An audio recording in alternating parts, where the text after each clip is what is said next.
All right, today we're jumping into one of the most polarizing topics out there, capital punishment. It's an issue that really cuts to the core of how we think about justice, human rights, and the power a government should have. So let's start with the basics. What exactly are we talking about? Well, capital punishment is, simply put, when the government officially executes someone as a penalty for a crime. And this isn't some new idea. It's a practice that goes way, way back to the earliest civilizations. Now, you might think of this as something from the history books, right? But its reach today is pretty staggering. Get this. More than half of the entire world's population currently lives in a country where the death penalty is still on the books. So, to really wrap our heads around this, here's how we're going to break it all down. We'll start with a look at the global picture, then dive into the big arguments, trace its long and often brutal history, see how things are shifting today, and end with the biggest question of all: what does justice really demand? Okay, so let's get right into it. Where does the world stand on capital punishment right now? Well, the short answer is it's deeply divided. If you just look at the raw number of countries, a pretty clear trend pops out. A solid majority, 110 nations, have totally gotten rid of the death penalty. But there are still 29 countries that are considered retentionist, which means they're still actively carrying out executions. And this leads to a really crucial point. The practice is incredibly concentrated. In 2022, just these 5 countries were responsible for almost all of the world's recorded executions.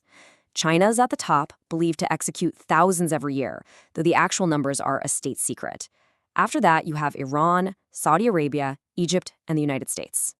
So what's behind this huge global split? Well, let's get into the heart of the controversy itself and look at the core arguments that keep this debate going. On one side, you've got the argument for retribution. This is the whole eye for an eye philosophy, the idea that for some truly awful crimes, the only punishment that truly fits is taking the life of the perpetrator. But on the other side, you have the human rights argument, which says that no government should ever have the power to take a life, period. It's seen as the ultimate cruel and inhuman punishment. But all of this philosophy runs into a huge, really practical, and frankly unsettling question. What happens when the justice system, which is run by humans who make mistakes, gets it wrong? The risk of executing an innocent person is maybe the single most powerful argument that abolitionists have. And it's not a new concern. This quote from the 12th century scholar Maimonides just nails it. Because an execution can't be undone, there is absolutely zero room for error. So, to really get a handle on the modern debate, we have to look back. We need to understand the long and often very brutal history of how we've punished the worst crimes. This story stretches back thousands of years. You have execution written into ancient laws like the Code of Hammurabi. But the idea of getting rid of it also has deep roots, really taking hold during the Enlightenment with thinkers like Cesare Beccaria. That thinking led to huge milestones, like Tuscany being the first state to abolish it, all the way to the United Nations calling for an end to the practice worldwide. Now, for most of human history, executions weren't just about punishment. They were public spectacles. And the methods, well, they were designed to be as agonizing and terrifying as possible. Things like the breaking wheel, crucifixion, even sawing a person in half. They were meant to inflict maximum pain and to send a message.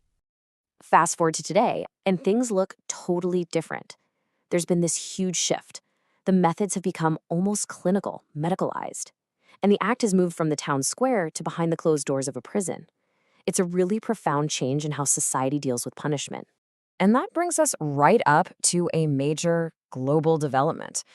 The period right after World War II was a real turning point, when the movement to abolish the death penalty just took off. So what happened? Well, a few key things drove this momentum. First, after the horrors of the war, there was this new global focus on human rights. Then you have powerful groups like the European Union actually making abolition a requirement for any country that wants to join. The UN kept the pressure on, and all of that leads us to where we are today, with most of the world's nations having ended the practice for good. But, and this is a big but, there are some major exceptions to this trend.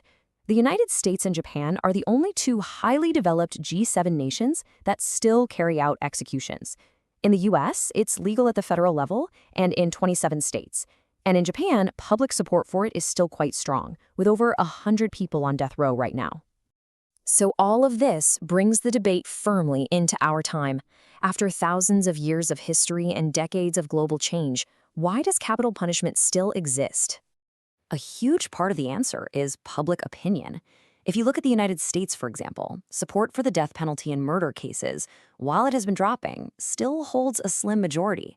And that division in society plays out in the country's politics and its laws. And really, when you strip everything else away, the entire conversation boils down to this fundamental tension. Where do you draw the line between a government's power to punish and the basic, undeniable rights of every single person, even someone who has committed a terrible, terrible crime? And that leaves us with one last big question to think about. What is the ultimate point of punishment? Is it about getting even? Is it about preventing future crimes? Or is it about rehabilitation? How we as a society answer that question will probably decide the future of capital punishment itself. Thanks for joining us.